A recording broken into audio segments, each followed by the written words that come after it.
എല്ലാവർക്കും നമസ്കാരം. The art of നിഷയിലേക്ക് എല്ലാവർക്കും സ്വാഗതം. ഞാൻ നിഷ. ഇന്ന് ഗുരുവായൂരപ്പൻ്റെ പെയിൻറ്റിംഗ് ആണ് ചെയ്യുന്നത്. കഴിഞ്ഞ വീഡിയോയിൽ ഇതിൻ്റെ സ്കെച്ചിങ് ആണ് ചെയ്തിരുന്നത്.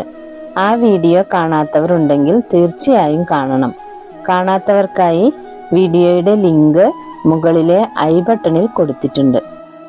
ചരിത്ര പ്രസിദ്ധമായ ഗുരുവായൂർ അമ്പലത്തിൻ്റെ ഐതിഹ്യമാണ് പറയുന്നത്. തെക്കേ ഇന്ത്യയിൽ പ്രധാനമായും കേരളത്തിൽ ആരാധിക്കപ്പെടുന്ന ഗുരുവായൂരപ്പൻ ഭഗവാൻ മഹാവിഷ്ണുവിൻ്റെ ഒരു രൂപഭേദമാണ്. പ്രസിദ്ധമായ ഗുരുവായൂർ ക്ഷേത്രത്തിലെ പ്രതിഷ്ഠാമൂർത്തി എന്ന അർത്ഥത്തിലാണ് ഈ രൂപത്തെ ഗുരുവായൂരപ്പൻ എന്ന് വിളിച്ചു പോരുന്നത്. രൂപഭാവങ്ങൾ കൊണ്ടും പൂജാരീതികൾ കൊണ്ടും മഹാവിഷ്ണു ആണെങ്കിലും ഭക്തജന വിശ്വാസമനുസരിച്ച് ഗുരുവായൂരപ്പൻ ദശാവതാരങ്ങളിലെ ഏറ്റവും പ്രധാനപ്പെട്ട ശ്രീകൃഷ്ണനാണ്. ഉണ്ണിക്കണ്ണനായിട്ടാണ് ഭൂരിഭാഗം ഭക്തരും ഗുരുവായൂരപ്പനെ കാണുന്നത്. ഗുരുവായൂർ ക്ഷേത്രവുമായും ഗുരുവായൂരപ്പനുമായും ബന്ധപ്പെട്ട് നിരവധി ഐതിഹ്യ കഥകളുണ്ട്. ശ്രീ നാരദ പുരാണത്തിലെ ഗുരുപവനപുര മാഹാത്മ്യം എന്ന കഥയാണ് ഗുരുവായൂർ ക്ഷേത്രത്തിന്റെ ഉത്ഭവ കഥ. കുരുവംശത്തിലെ പിന്മുറക്കാരനും അർജുനന്റെ പൗത്രനും അഭിമന്യുവിന്റെ പുത്രനുമായ പരീക്ഷിത്ത് ശമീകൻ എന്ന മഹർഷിയുടെ ശാപം മൂലം ഉഗ്രസർപ്പമായ തക്ഷകന്റെ കടിയേറ്റ് അപമൃത്യു വരിച്ചു. ഇതിനെ തുടർന്ന് അദ്ദേഹത്തിന്റെ പുത്രനായ ജനമേജയൻ തൻ്റെ പിതാവിൻ്റെ മരണത്തിന് കാരണക്കാരനായ തക്ഷകനെയും അവൻ്റെ വംശത്തെയും ഒന്നാകെ ഉന്മൂലനം ചെയ്യാൻ സർപ്പസത്രം എന്ന യാഗം നടത്തി. നിരപരാധികളായ അസംഖ്യം സർപ്പങ്ങൾ യാഗാഗ്നിയിൽ ചത്തൊടുങ്ങി.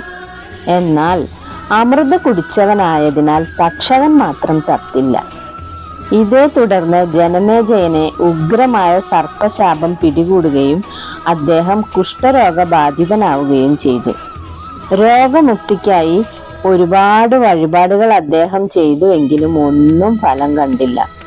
ഇതോടെ ജീവിതാശ നശിച്ചു പോയ ജനമേജയനെ കാണാൻ ഒരു ദിവസം അത്രി മഹർഷിയുടെ പുത്രനായ ആത്രേയ മഹർഷി വരികയും രോഗവിമുക്തിക്കായി ഗുരുവായൂരിലെ മഹാവിഷ്ണുവിനെ ഭജിക്കണമെന്ന് ഉപദേശിക്കുകയും ചെയ്തു. എന്നിട്ട് ആത്രേയ മഹർഷി ഗുരുവായൂരിലെ പ്രതിഷ്ഠയുടെ മാഹാത്മ്യം ജനമേജയന് പറഞ്ഞുകൊടുത്തു. ആ കഥ ഇങ്ങനെയാണ്. പണ്ട് ബ്രഹ്മാവ് സൃഷ്ടികർമ്മത്തിൽ ഏർപ്പെട്ടുകൊണ്ടിരിക്കെ മഹാവിഷ്ണു അദ്ദേഹത്തിന് മുന്നിൽ പ്രത്യക്ഷപ്പെട്ടു. തനിക്കും തൻ്റെ സൃഷ്ടികൾക്കും കർമ്മബന്ധം കൂടാതെ മുക്തിപ്രഭാവത്തിനുള്ള വഴിയൊരുക്കി തരണമെന്ന് ബ്രഹ്മാവ് അഭ്യർത്ഥിച്ചു. ഭഗവാൻ പാതാളാഗ്നിശിലയിൽ തൻ്റേത് തന്നെയായ ഒരു വിഗ്രഹം സൃഷ്ടിച്ച് അദ്ദേഹത്തിന് സമ്മാനിച്ചു. വരാഹകൽപ്പം വരെ വിഗ്രഹം ഭക്തിയോടെ പൂജിച്ച ബ്രഹ്മാവ് പിന്നീട് സന്താന ഭാഗ്യത്തിനായി മഹാവിഷ്ണുവിനെ ഭജിച്ചുകൊണ്ടിരുന്ന സുതപസ് എന്ന പ്രജാപതിക്കും പത്നിയായ പ്രശ്നിക്കും വിഗ്രഹം കൈമാറി. വിഗ്രഹം കിട്ടിയ ശേഷം പൂർവാധികം ഭക്തിയോടെ ഭജനം തുടർന്ന സുപതസ്സിനും പ്രശ്നിക്കും മുന്നിൽ ഭഗവാൻ പ്രത്യക്ഷപ്പെട്ടു. താൻ തന്നെ 3 ജന്മങ്ങളിൽ പുത്രനായി അവതരിക്കാമെന്ന് വാക്കു നൽകി. ആ 3 ജന്മങ്ങളിലും വിഗ്രഹം പൂജിക്കാനുള്ള ഭാഗ്യമുണ്ടാകുമെന്ന് അരുൾ ചെയ്യുകയും ചെയ്തു. അതനുസരിച്ച് സത്യയുഗത്തിലെ ആദ്യ ജന്മത്തിൽ ഭഗവാൻ സുതപസിന്റെയും പ്രശ്നിയുടെയും പുത്രനായ പ്രശ്നിഗർഭൻ എന്ന പേരിൽ അവതരിച്ചു. പ്രശ്നിഗർഭൻ ബ്രഹ്മചര്യത്തിന്റെ പ്രാധാന്യത്തെക്കുറിച്ച് സംസാരിക്കുകയും ഭക്തനായ ധ്രുവനു വേണ്ടി പുതിയൊരു ലോകം സൃഷ്ടിച്ചു കൊടുക്കുകയും ചെയ്തു. ത്രേതായുഗത്തിലെ അടുത്ത ജന്മത്തിൽ സുതപസ് കശ്യപനായും പ്രശ്നി അതിഥിയായും പുനർജനിച്ചു. ഭഗവാൻ അവരുടെ പുത്രനായി വാമനൻ എന്ന പേരിൽ അവതരിച്ചു.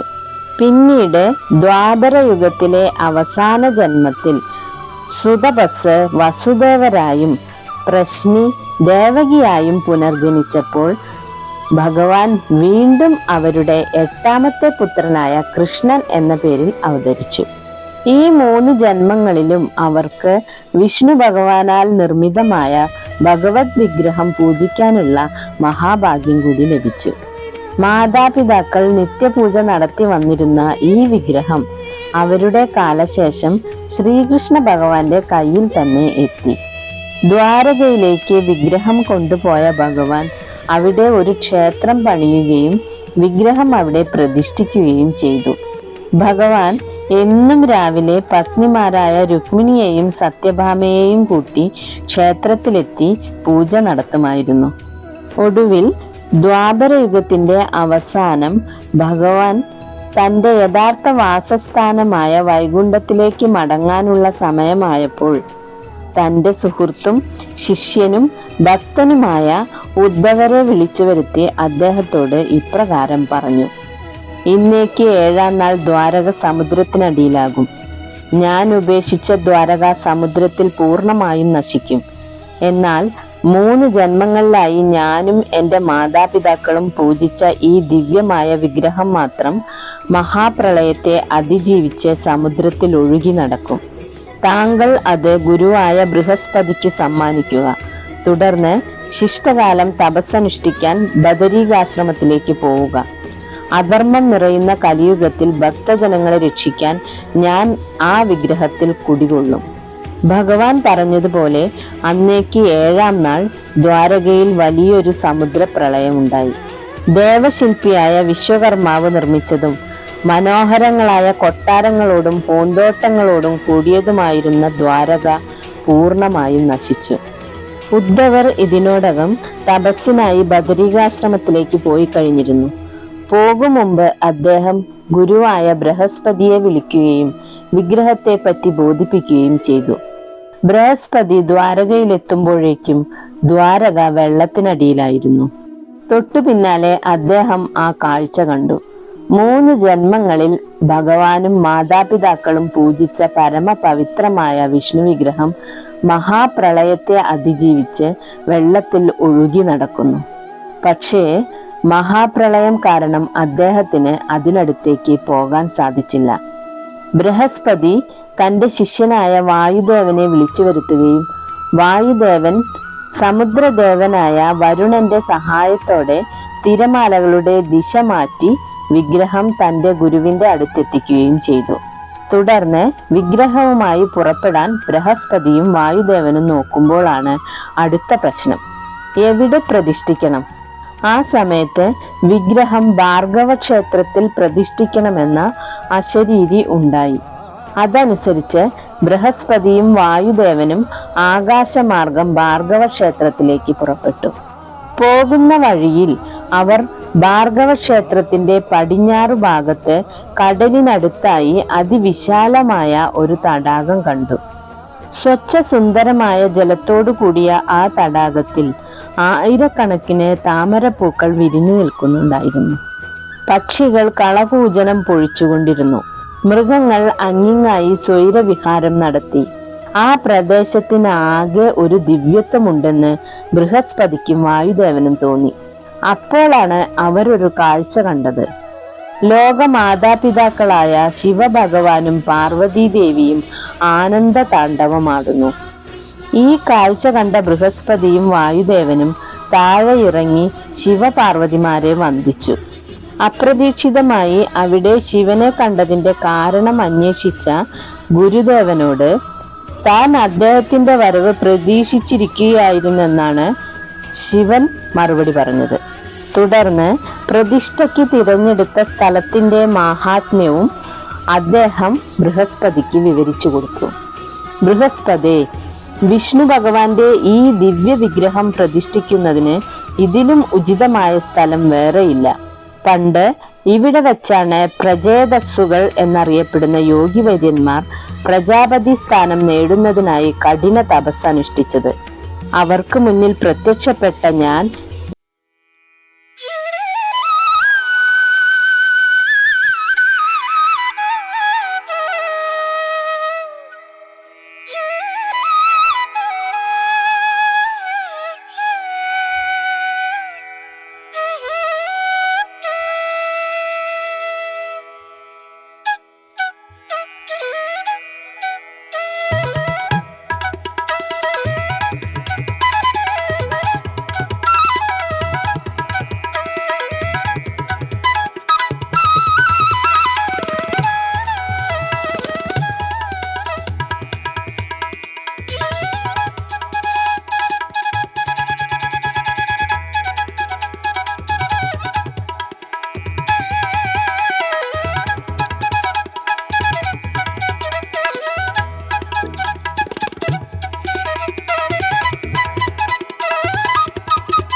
യക്ഷ കിന്നര ഗന്ധർവാദികളും സ്തുതിഗീതികൾ പാടി. ഗുരുവും വായുവും ഒരുമിച്ച് ഭഗവത് വിഗ്രഹം പ്രതിഷ്ഠ നടത്തിയ പുണ്യഭൂമിക്ക് ഗുരുവായൂർ എന്നും അവർ പ്രതിഷ്ഠിച്ച ഭഗവാന് ഗുരുവായൂരപ്പൻ എന്നും പേര് വന്നു. ഈ മംഗളമുഹൂർത്തത്തിന് സാക്ഷ്യം വഹിച്ച ശിവപാർവതി പരമേശ്വരന്മാർ രുദ്രതീർത്ഥം എന്ന് പേരുള്ള സ്ഥലത്തെ വലിയ തടാകത്തിന്റെ മറുകരയിലുള്ള മമ്മിയൂരിൽ ശക്തി പഞ്ചാക്ഷരി ധ്യാനഭാവത്തിൽ സ്വയംഭൂവായി അവതരിച്ചു. ഇന്ന് അവിടെയും തൊഴുതാലേ ഗുരുവായൂർ ദർശനം പൂർത്തിയാവും. വൈകുണ്ഠത്തിലേതുപോലെ ഇവിടെയും ഭഗവാൻ പൂർണ്ണ ചൈതന്യത്തിൽ കുടികൊള്ളുന്നു എന്ന് വിശ്വസിക്കപ്പെടുന്നതിനാലാണ് ഇവിടം ഭൂലോക വൈകുണ്ഠം എന്നും അറിയപ്പെടുന്നത്. ആത്രേയ മഹർഷി പറഞ്ഞ ഗുരുവായൂർ ഐതിഹ്യം കേട്ടപ്പോൾ ജനമേജയൻ കുടുംബസമേതം ഗുരുവായൂരിലേക്ക് പുറപ്പെട്ടു. 1 വർഷക്കാലം അദ്ദേഹം അവിടെ ഭജനമിരുന്നു. പറ്റുന്ന അവസരങ്ങളിൽ അദ്ദേഹം മമ്മിയൂരിലെ ശിവക്ഷേത്രത്തിലും ദർശനം നടത്തി. ഓരോ ദിവസം ചെല്ലുന്തോറും അദ്ദേഹത്തിന്റെ ആരോഗ്യനില മെച്ചപ്പെട്ടു വരികയും 1 വർഷം തികയുന്നതിന്റെ തലേന്ന് രാത്രി അദ്ദേഹത്തിന് ഭഗവത് ദർശനം ഉണ്ടാവുകയും ചെയ്തു. അതോടെ രോഗം പൂർണ്ണമായി ഭേദമായി. നാട്ടിൽ തിരിച്ചെത്തിയ അദ്ദേഹം പിന്നീട് ആരോഗ്യ ദൃഢഗാത്രനായി ഒരുപാട് കാലം ജീവിച്ചു. ഇതാണ് ഗുരുവായൂർ അമ്പലത്തിന്റെ ഐതിഹ്യ കഥ.